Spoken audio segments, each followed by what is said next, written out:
Hoje nós vamos falar de um dos casos mais fantásticos que eu tenho certeza que provavelmente você já ouviu. Vamos falar sobre uma série, na verdade, né? Essa nova série, Novo Tempo, uma nova série, falando sobre recomeço, e vamos abordar vários personagens bíblicos, mas não necessariamente em sermões biográficos, como é o caso de hoje. Hoje a gente vai pincelar um pouquinho, mas eu tenho certeza que você já ouviu falar ou já leu a história que está lá em Jeremias, capítulo 18, e eu queria que você abrisse a sua Bíblia. Jeremias, capítulo 18.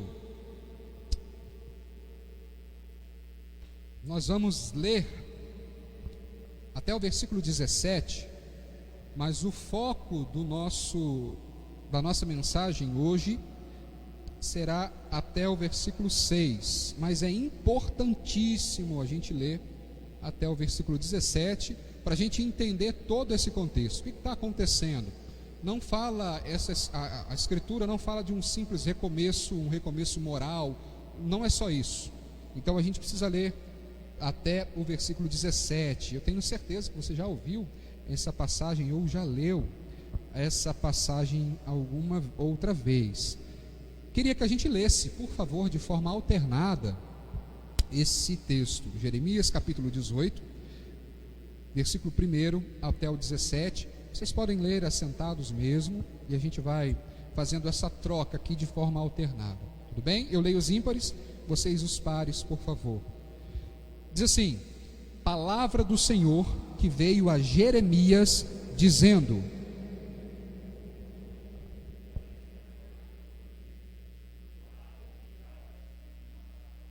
desci à casa do oleiro, e eis que ele estava entregue à sua obra sobre as rodas.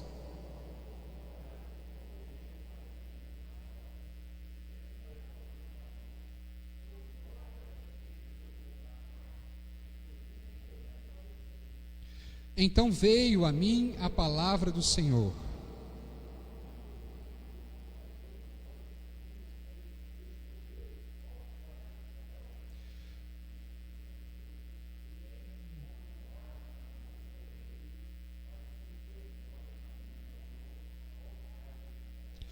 No momento em que eu falar acerca de uma nação ou de um reino para o arrancar, derribar e destruir,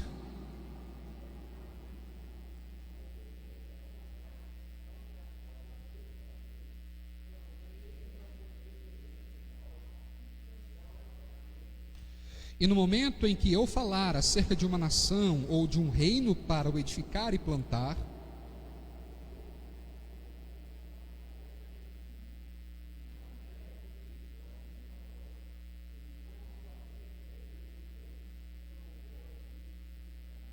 ora, pois, fala agora aos homens de Judá e aos moradores de Jerusalém, dizendo: assim diz o Senhor, eis que estou forjando ou preparando mal, e formo um plano contra vós outros.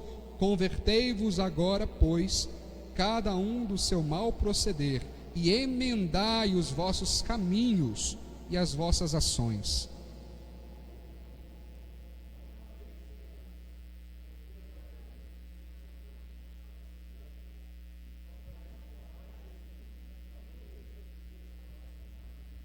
Portanto, assim diz o Senhor: perguntai agora entre os gentios sobre quem ouviu tal coisa, coisa sobremaneira horrenda cometeu a Virgem de Israel.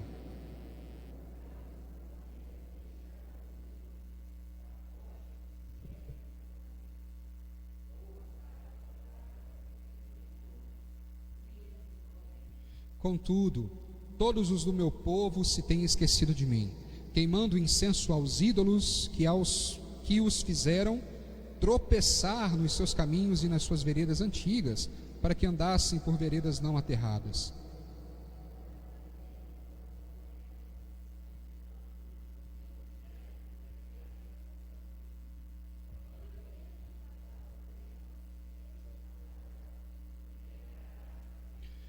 Com o vento oriental os espalharei diante do inimigo, mostrar-lhes-ei as costas e não o rosto, no dia da sua calamidade.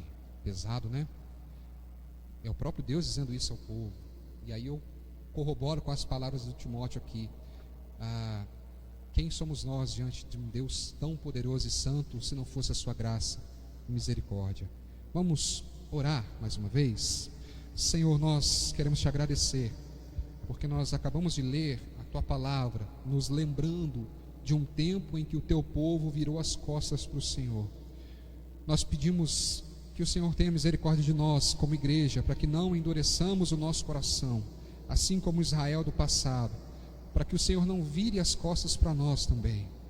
Deus, nós clamamos pela tua misericórdia, clamamos pela tua graça, pelo teu favor, porque sabemos que o Senhor é misericordioso. O texto que nós lemos fala sobre isso. Se nós nos convertermos dos nossos males, dos nossos problemas, dilemas que nos afastam do Senhor, se nós nos arrependermos dos nossos pecados, o Senhor tem bênção, e a maior de todas as bênçãos é a presença do Senhor, o favor do Senhor, a vontade agradável do Senhor sobre as nossas vidas. Por isso nós pedimos, recomece em nossas vidas e nos ajude a recomeçar no Senhor. Essa é a nossa oração, em nome de Jesus, amém. Nessa semana que passou, por volta da quinta, da sexta-feira, provavelmente quase todos nós, aqui e aí, ouvimos aquele vídeo daquela mulher que entrou no ateliê de um pintor brasileiro famoso, pegou uma das suas obras de artes mais caras e jogou no chão, quebrando o vaso em um monte de pedaços. Aquela mulher faz isso para o espanto de todos, e aquela obra era uma réplica, num tamanho menor, de uma escultura desse próprio pintor, artista brasileiro, que está exposta lá no aeroporto de Nova York. Olha só, sabe quanto que valia mais ou menos aquela obra? R$26 mil. Se você quiser uma dessas na sua prateleira, pode pedir depois o Caio, que ele vai te ofertar numa boa. Caio está cheio da grana. R$26 mil. E aquela mulher quebra aquele vaso, dizendo que o autor, aquele que havia criado o vaso, tinha desrespeitado os seus funcionários. Essa mulher era dona de um restaurante na frente ali daquele ateliê. A mulher em si não foi processada por danos materiais, porque o vaso era dela. Ela comprou aquele vaso, na verdade ela tinha ganhado do seu marido, e no ateliê do pintor quebrou tudo aquilo ali. Embora o vaso tenha sido criado pelo artista, estivesse dentro da galeria dele, ele não pertencia mais àquele homem, por mais apreço que inspirasse em seu criador. E se você vê o vídeo, se você lembra do vídeo, ele ainda tenta pôr a mão para não deixar ela quebrar, mas não teve jeito. E eu queria te pedir ou te conduzir a um pensamento nessa noite, que você se pensasse como um vaso, não necessariamente aquele, mas se enxergasse como um vaso quebrado, como pode ser que esteja a sua vida. Mas eu peço que você faça uma enorme distinção.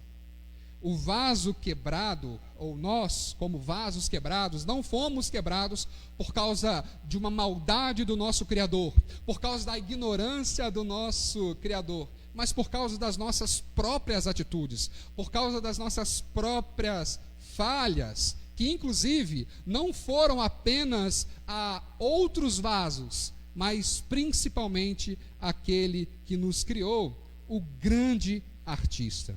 O texto que nós falamos aqui, que lemos aqui, Jeremias traz essa figura do artista e do vaso. Não é a primeira vez que ele faz isso, na verdade não é a última, né? A gente vai ver que Deus pede, a gente vai falar um pouquinho disso aqui rapidinho depois, para Jeremias usar novamente uma figura de um vaso, quando ele pega o vaso e despedaça, assim como essa mulher fez lá na frente, né? A gente vai falar um pouco sobre isso. Mas temos essa visão aqui, temos esta imagem do vaso quebrado pelo profeta Jeremias. Jeremias, conhecido como o profeta chorão por muitos, né?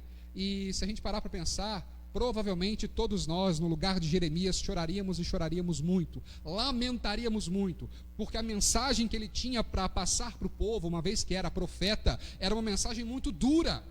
Nós lemos aqui, Deus está desaprovando os atos de vocês, e olha, Deus irá punir vocês por causa do pecado. Deus virou as costas para vocês, porque vocês viraram as costas para Ele. Lembra das promessas pactuais, Deuteronômio 28, a gente gosta daquela parte onde eu botar a planta dos meus pés, prosperará, onde eu vou botar a minha mão, e aquela história toda, tem até música, para a direita, para a esquerda, para todo lado. A gente gosta do movimento, é bom, é legal. Só que Deuteronômio 28 tem um pedação depois dessas promessas de bênçãos, que são as promessas das penalidades se a aliança for rompida. E era isso que estava acontecendo ali. Mas que curioso, Jeremias, o nome do profeta, significa Jeová exaltará.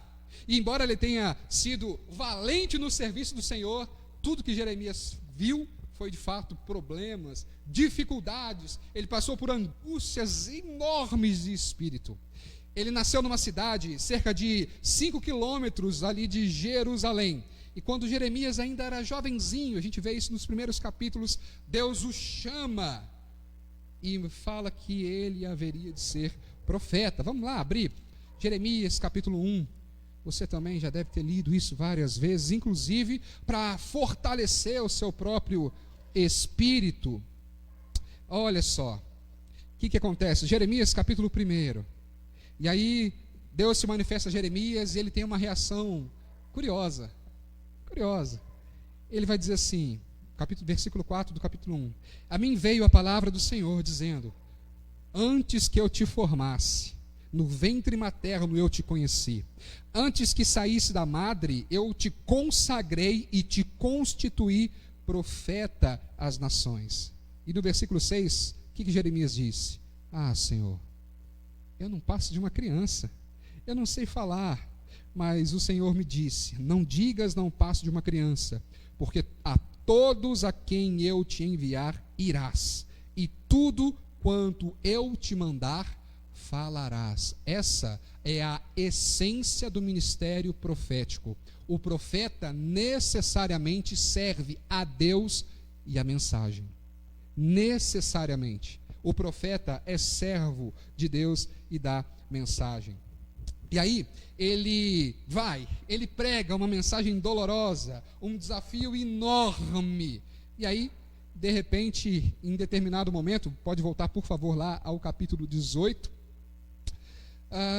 Em alguma época do seu ministério, da primeira metade do ministério ali de Jeremias, Deus se manifesta a ele mais ou menos. Jeremias foi profeta há cerca de 40 anos em Jerusalém. E Deus se manifesta mais uma vez a ele e diz: Jeremias, desce, vai à casa do oleiro. E é interessante porque na escritura há cerca de 30 palavras hebraicas relacionadas diretamente à olaria, porque era um costume da época. A questão da cerâmica no Oriente Próximo, naquele tempo, era algo que era comum. E Jeremias, muito provavelmente, tinha passado várias e várias vezes perto da casa do oleiro. Ele sabia onde era, várias vezes, mas naquele dia algo seria diferente. Naquele dia, Deus tinha uma palavra diferente para o dia comum. E é assim que Deus faz, e foi assim que Deus fez. Jeremias não teve um lampejo, um insight, uma percepção enquanto orava. Ele não teve meramente uma visão, mas Deus se revelou a ele de um jeito espantoso, extraordinário, estranho. Deus se manifestou no cotidiano, no dia a dia. Deus não rasgou os céus como fez outrora e como faria várias vezes, mas se manifestou a ele no comum, no diário. E Deus faz algo fantástico, e Deus é extraordinário. Um amigo meu escreveu esses dias, a gente estava conversando, ele falou: Deus fez mais uma vez, Deus fez uma das suas santas extravagâncias comigo. Achei isso legal, e é verdade. Deus faz essas santas extravagâncias. Deus se revela em lugares estranhos e em épocas inesperadas. Certa vez ele resolveu se revelar numa manjedoura. Pensa só. Jeremias então observa ali o oleiro trabalhar. E enquanto ele tocava ali aquela roda, ia amassando o barro, fazendo o molde do vaso, e Deus vai se manifestando, Deus vai falando com ele, e ele observa que no momento da produção daquele vaso, o barro estraga na mão do oleiro. Isso despertou o interesse de Jeremias, o fato do oleiro não pegar aquele barro quebrado, aquele barro disforme e simplesmente desprezar. Não, ele pega aquele barro e volta a moldar, trabalhar nele, fazendo novamente um vaso. A gente leu isso, né? Nós lemos isso no capítulo 18 aqui de Jeremias. E aí Deus faz uma pergunta retórica, uma pergunta fazendo Jeremias refletir sobre algumas coisas. Olha só que interessante a pergunta que Deus faz a Jeremias. Vamos ler junto? Versículo 6. Vamos juntos? Capítulo 18, versículo 6. Não poderei eu fazer de vós como fez este oleiro, ó casa de Israel, diz o Senhor. Eis que como barro na mão do oleiro, assim sois vós na minha mão, ó casa de Israel. Que fantástico, que fantástico. Deus se manifesta à casa de Israel, Deus se manifesta a Jeremias dizendo, olha, assim como esse vaso, esse barro estragou e aparentemente não serviria mais para nada, ou seria impossível dar uma forma ao oleiro, o profissional do ramo, aquele que tem o conhecimento, mas também a propriedade do barro, desse uma forma fantástica, maravilhosa, precisa, útil para aquilo que muita gente poderia jogar fora. Essa pergunta, ou essa imagem do oleiro amassando e trabalhando no barro, se referia à casa de Israel, à nação de Israel. Nós lemos aqui o seguir do texto, mas a aplicação também pode ser individual, para cada um de nós. E aí o ponto central desse texto aqui, acho que eu passei lá, o ponto central do texto, da passagem que nós lemos, é que assim como o oleiro tem poder sobre a argila, Deus tem poder sobre todas as nações. Cantamos aqui, os reinos se abalam, os povos se curvam, as mãos se levantam. Deus é poderoso. Deus não é só Senhor da igreja, Senhor de Israel, Deus é o Senhor sobre todas as coisas. O texto fala sobre isso. O Senhor apresentou duas situações a Israel: a situação da obediência e os benefícios que Israel teria se fossem fiéis ao Senhor, e também as consequências da desobediência. Se Deus houvesse dito, né, ou Deus disse, olha, se vocês obedecerem, serão abençoados, mas se desobedecerem, toda a bondade que eu havia lhe dito seria revertido. Se você pegar para ler, como falamos aqui, Deuteronômio 28, nós vemos isso acontecer. Nós vemos que Deus não muda o seu caráter e nem precisa se arrepender dos seus atos. A palavra Deus se arrependeu aqui é um recurso de linguagem, dizendo, olha, Deus não vai fazer o bem que poderia fazer se vocês cumprissem com a sua parte da aliança, com a sua parte do trato. Deus anunciou que estava preparando um mal sobre o povo, mas se o povo se arrependesse, Ele os livraria. E a gente tem que tomar muito cuidado, porque às vezes os problemas que temos enfrentado nas nossas vidas, a gente tende a colocar a culpa em outras pessoas. Colocamos a culpa às vezes no diabo, colocamos a culpa no vizinho, no chefe, no funcionário, na igreja, no patrão, e por aí vai. Mas muitas e muitas e muitas vezes nós estamos colhendo o que plantamos. E se plantamos coisas ruins, se Deus não tiver muita misericórdia das nossas vidas, colheremos coisas ruins também. Ao rejeitar a Deus e escolher ídolos inúteis, o povo de Israel estava agindo contra tudo que era razoável. A pergunta continua: perguntem entre os gentios se vocês já ouviram algo assim. A virgem de Israel está se prostituindo, é o que o Senhor está dizendo aqui. Embora a mensagem, como eu disse, fosse coletiva, nós podemos tomar algumas implicações e aplicações dela. Por quê? Porque como vasos, à semelhança de Israel, nós também podemos estar quebrados. E se não estivermos quebrados, talvez tenhamos rachaduras que precisam ser consertadas, modeladas. O vaso precisa ser novamente restituído. Mas por que assim como eles, nós podemos quebrar? Quando a gente olha para o texto e a gente lembra da história de Israel, nós podemos quebrar por alguns motivos. Podemos quebrar porque abandonamos o primeiro amor. Podemos quebrar porque viramos as costas para Deus. Podemos estar no fundo do poço porque perdemos gradativamente o entusiasmo, o gosto pela leitura bíblica, pela presença do Senhor. Perdemos a vontade de orar, perdemos o gozo da comunhão com Deus, a força da esperança cristã, a capacidade de crer, o poder da fé. Podemos estar quebrados porque abandonamos o primeiro amor, uma vez que nos tornamos frios, insensíveis, incrédulos, apáticos, preferindo mais a nossa casa do que a casa de Deus. Nós também podemos ter rachaduras e estar quebrados porque nós abandonamos certas obrigações morais. O povo fez isso também. Eles abandonaram não só o primeiro amor, mas as obrigações morais. Se a gente lê Miqueias, se nós lermos Oséias, se a gente lê o próprio Jeremias, Deus fala isso.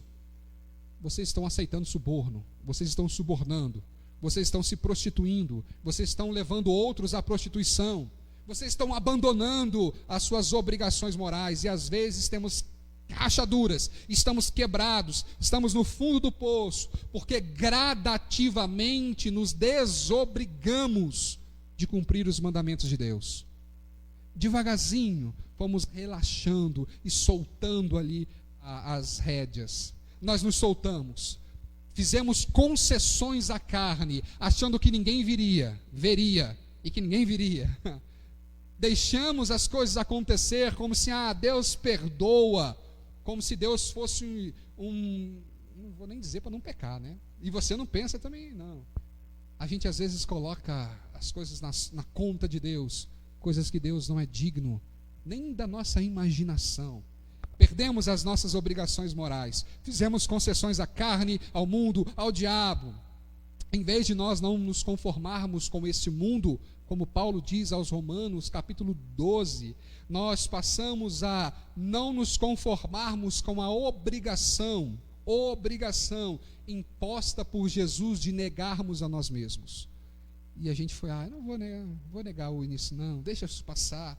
E devagarzinho a gente vai extrapolando os limites, trocando os frutos do Espírito pelas obras da carne. Outro trincadinho aí no vaso da nossa vida, da nossa existência. O que tem? Todo mundo faz. Não, isso é cultural. Cuidado. Nem toda apropriação cultural é legítima diante de Deus. A gente tem que tomar cuidado com isso. Talvez estejamos quebrados, rachados, porque nós perdemos a pureza doutrinária. E deixamos o mundo entrar dentro da igreja. Deixamos o mundo entrar dentro das nossas práticas devocionais. Nós nos distanciamos do nosso compromisso com as coisas de Deus, com o que é sério. Quando nós perdemos a noção que a Bíblia é a palavra de Deus, é a autoridade de Deus. Se a Bíblia é contra a sua opinião, muitas vezes, muita gente prefere ficar com a própria opinião. Eu acho e pronto, mas a Bíblia diz isso. Mas a Bíblia é um livro antigo, a gente precisa estudar, e a gente delega e renega a verdade das Escrituras. Cuidado, por perda da pureza doutrinária. Aí a gente começa a pensar em um monte de coisa, acreditar em um monte de coisa e deixando a verdade, o verbo vivo que desceu do céu, trazendo a revelação pura das Escrituras, e a gente delegamos isso à nossa imaginação ou a uma fé meramente mística. E a gente espera Deus falar com a gente de uma forma sobrenatural e extraordinária, somente esquecemos de ler a Escritura. Como Jeremias. E é interessante porque Jeremias viu essas duas coisas, né? Ele viu Deus falar no cotidiano, na simplicidade. Nós temos a palavra de Deus que rasga os céus e comunica verdades eternas em palavras humanas diante dos nossos olhos e corações. A gente pode também ter essas rachaduras por causa da perda do senso de dependência. E aí a gente acha que pode tudo. Que a gente pode resolver os nossos próprios problemas, que a gente pode resolver o problema do outro, que a gente pode resolver o problema do mundo, que a gente pode resolver... E a gente engole um monte de coisa e não consegue. E a gente tenta lutar com um monte de coisa porque a gente está muito envaidecido até o ponto de acreditar que a gente não precisa mais da sabedoria de Deus, que a gente não precisa mais orar, que a gente não precisa mais jejuar, que a gente não precisa mais da graça de Deus, do poder de Deus, da presença de Deus. nós podemos tudo, damos conta de tudo, estamos sempre certos, a última palavra é a nossa. Cuidado, a gente pode estar perdendo o senso de dependência de Deus. A gente passa a não ser mais a vara que flui ali da videira. Nós queremos ser a própria videira. Não somos mais os galhos, queremos ser as videiras. Nós trocamos a plenitude de Deus pela plenitude do nosso ego, das nossas próprias vontades. Contudo, olhando para esse texto e olhando para a vida de Jeremias, a gente consegue entender algumas coisas importantes. Como, por exemplo, como é que a gente pode sair desse fundo do poço? Como é que a gente pode começar a tratar esses problemas, né? Por que a gente está quebrado? Qual é o problema? E como começar a caminhar dentro desse negócio? Como é que a gente pode agir de uma forma diferente e começar a mudar? Saiu da ordem ali quando eu fui mexer, não tem problema não. Mas olha só, Jeremias nos ensina, e nesse texto nós podemos ver, é preciso submissão. Submissão à vontade do Deus Todo-Poderoso. Paulo vai dizer lá na frente, acaso o barro pode dizer, não, eu não quero servir para isso. Jeremias tinha um ministério extremamente difícil, assim como Jonas, assim como todos os profetas, assim como você que está aqui, você que está nos assistindo. Ser crente, ser cristão de verdade, nunca foi e nunca vai ser fácil, mas é necessário nos submeter à vontade de Deus. Sabe por quê? Porque a argila em si não é atraente.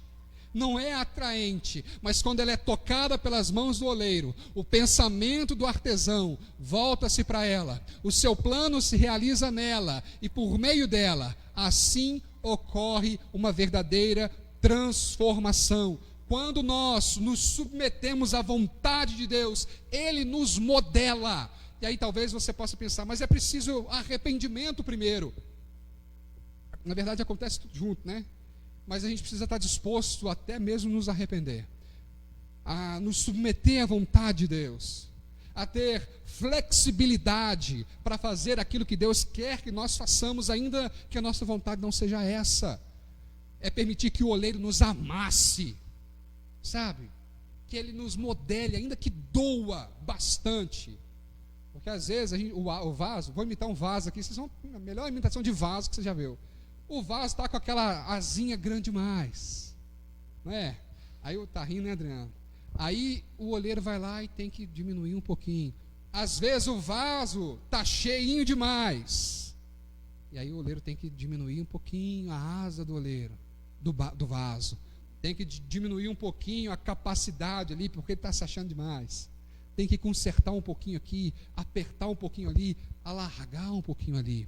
Submissão à ação de Deus. E olha que fantástico, lemos aqui: não poderei eu fazer de vocês mesmos como esse oleiro, ó caso de Israel.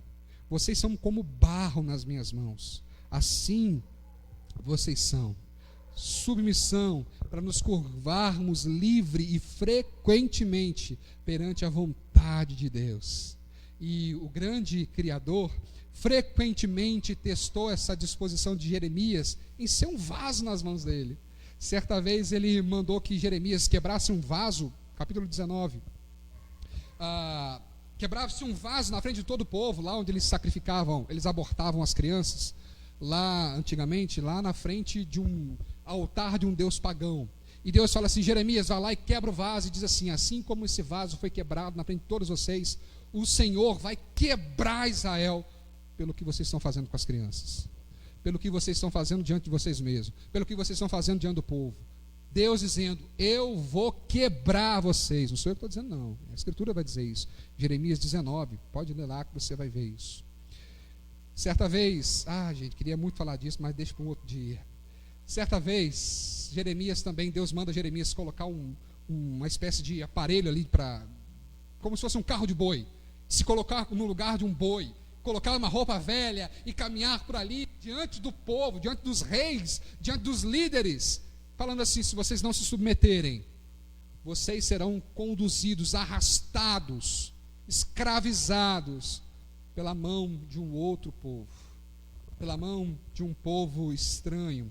Se vocês, está lá em Jeremias capítulo 27, a partir do versículo 1, se eles não se submetessem espontaneamente ao jugo do rei da Babilônia e o servissem como gado emparelhado, o Senhor os destruiria.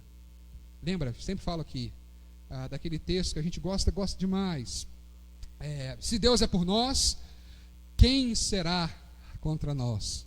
Esse texto nos mostra o contrário dessa pergunta, a negação dessa afirmação, né? Dessa pergunta. Se Deus for contra nós, quem será por nós? E o povo fica tão desesperado que eles correm para Jeremias dizendo: Jeremias, ore e peça para que Deus tenha misericórdia da gente, porque a gente está com medo. E Jeremias vai, e Deus diz assim: agora vocês estão voltando atrás. Jeremias vai lá e diz para eles que não vai ser Nabucodonosor que vai pelejar contra vocês, sou eu, com braço forte, mão estendida, ira e indignação. Já pensou? Você falar isso para sua casa, para o seu pai, para sua mãe, para o seu marido, para sua esposa, para o seu filho? Olha, a gente está perdido, porque Deus está indignado contra nós. Nessas e muitas ocasiões, Jeremias foi submisso, e a gente precisa ser também. E a gente precisa pensar em um monte de outras coisas, mas por causa da hora a gente não vai ter muito tempo. Mas depois a gente pode desenvolver um pouquinho mais sobre isso. A nossa vida, irmãos, ela também pode ser um vaso de honra ou um vaso de desonra diante de Deus. Ela pode ser uma obra de beleza absurda nas mãos do oleiro mestre, se nós entendermos e atendermos o chamado, se nós formos modelados pelas suas habilidosas mãos e aprendemos com as experiências que nós passamos. A gente precisa entender isso. A gente precisa entender também que a salvação, o pessoal que estuda diz que é monergística, ou seja, ela vem de Deus e só. Quem trabalha na salvação é Deus e ponto. Timóteo citou aqui. É só Deus, não tem cooperação no homem. É Deus que elege, é Deus que salva, é Deus que é Deus. Só que todos os outros recomeços a partir da salvação conta com uma espécie de cooperação. Deus mais eu. Deus mais eu. Opa, já passei por aqui. Deus mais eu. Após a salvação, todas os outros processos de recomeço passam por isso. Ação humana, mais ação divina. E olhando para essa história, Deus está disposto a remodelar você. Deus está disposto a te ajudar, a fazer você recomeçar, a te reconstruir, a te restaurar. Deus faz isso. Ele pode fazer. Essa foi a pergunta que ele fez. Quando a gente lembra das Escrituras, a gente vai ver vários textos, por exemplo, clamar ao Senhor. Lembra? Clama a mim e eu te responderei. Clamar é uma ação humana.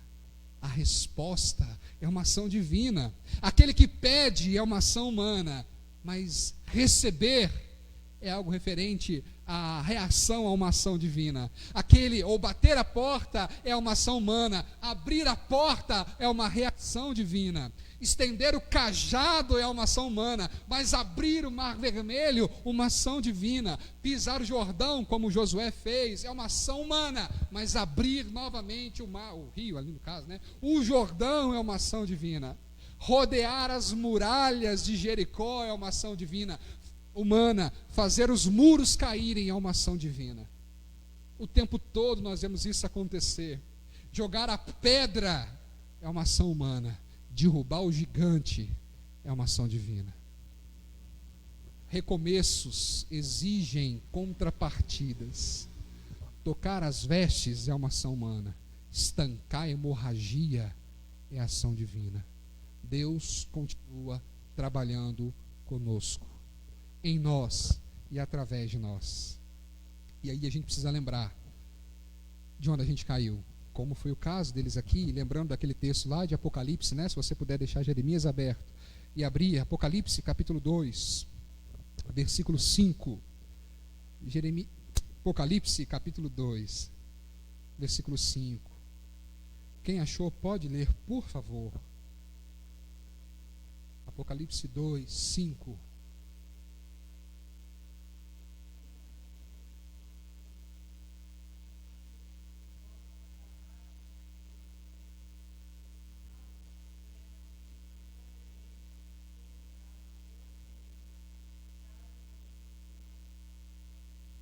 Olha só, lembre-se de quando caiu. Lembra-te, pois, de onde...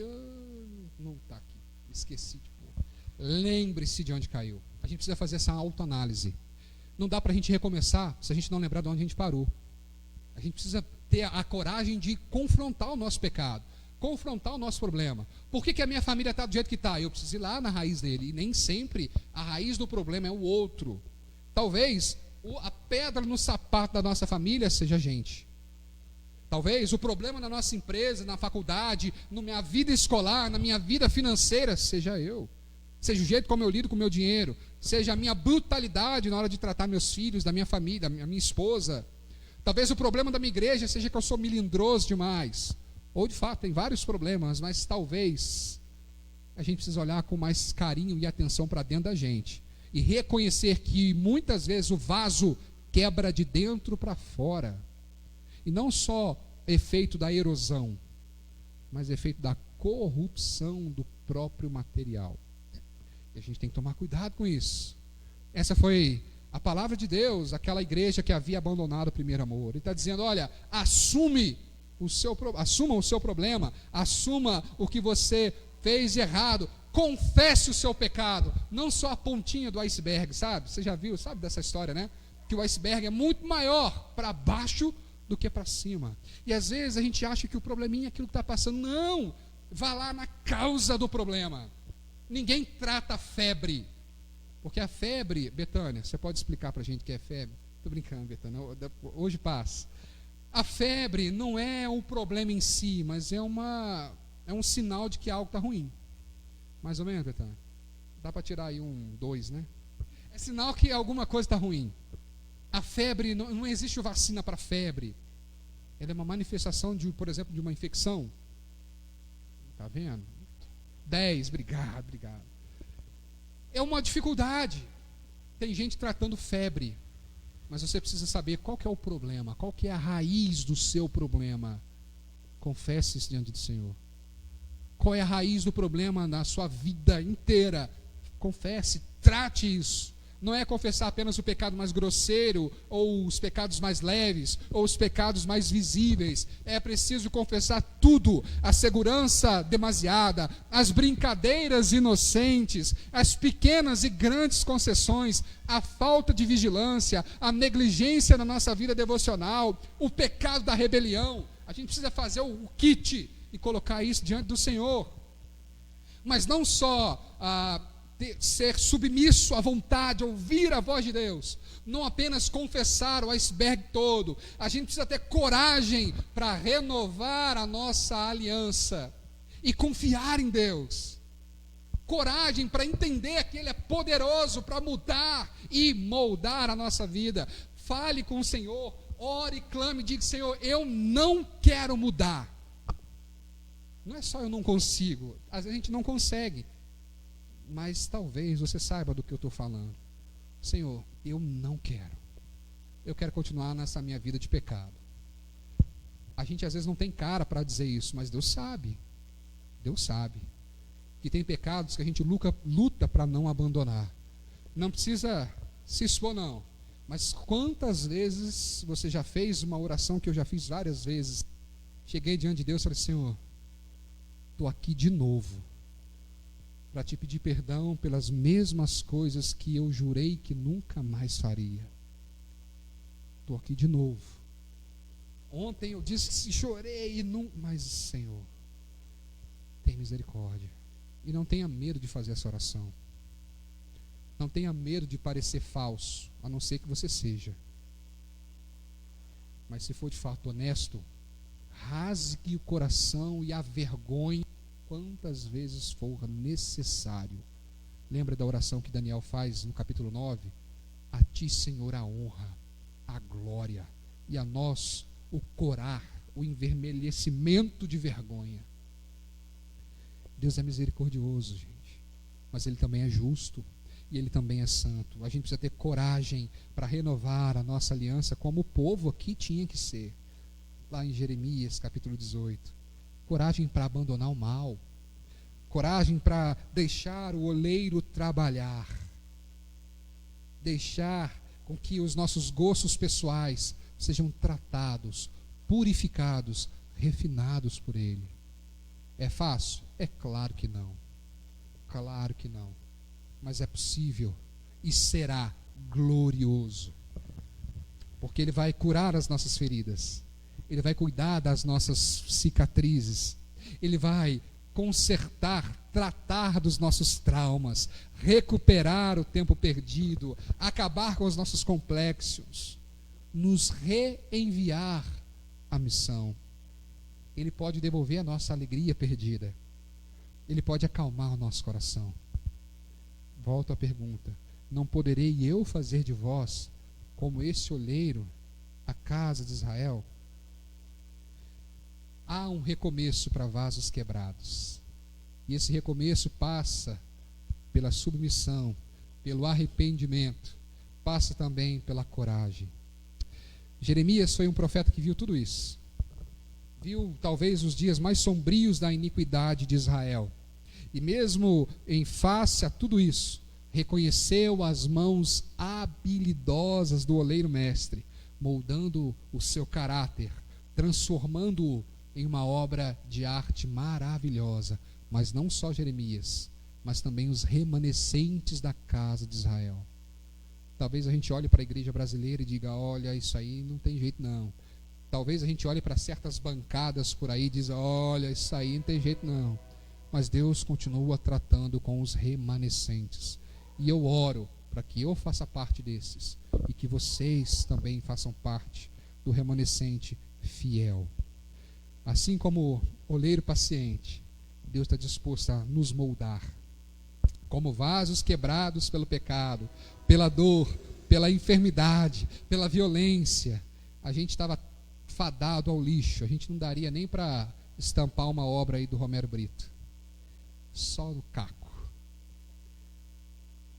Mas Deus, por mais quebrados que pudéssemos estar, Deus em Cristo nos comprou do nosso fracasso.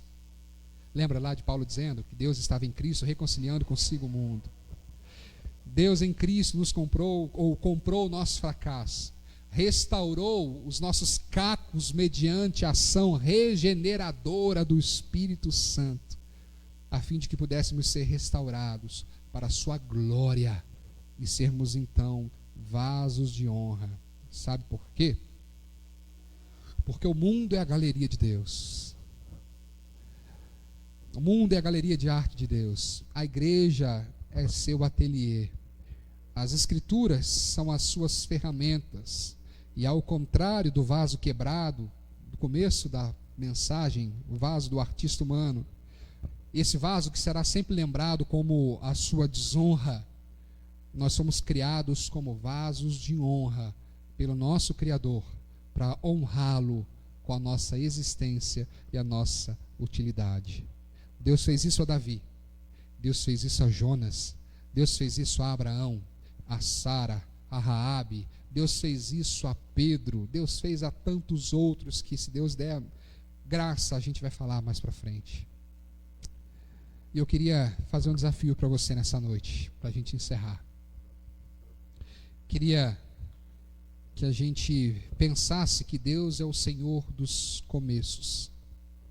E ao contrário daquele artista que não conseguiu salvar sua obra da fúria e da ruína, Deus não apenas nos salva da ruína, mas restaura cacos, se necessário for.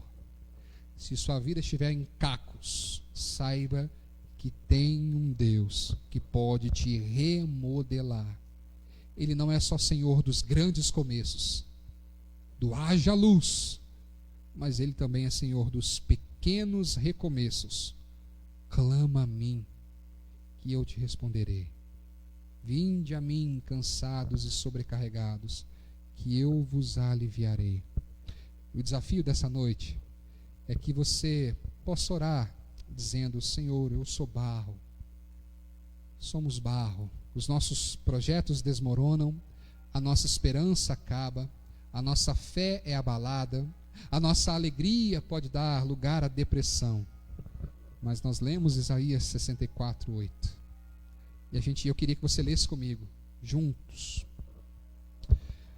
Mas tu, ó Senhor Deus, desculpa, vamos de novo.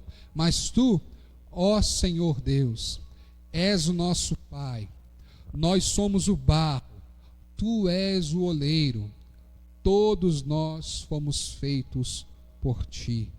Aleluia. Vamos orar mais uma vez. Feche seus olhos, abra seu coração, para que a gente faça essa oração diante do Senhor e clame a Ele pela sua misericórdia e bondade. Coloque diante dele a sua situação, sua inquietação. Peça que ele faça de você um vaso novo.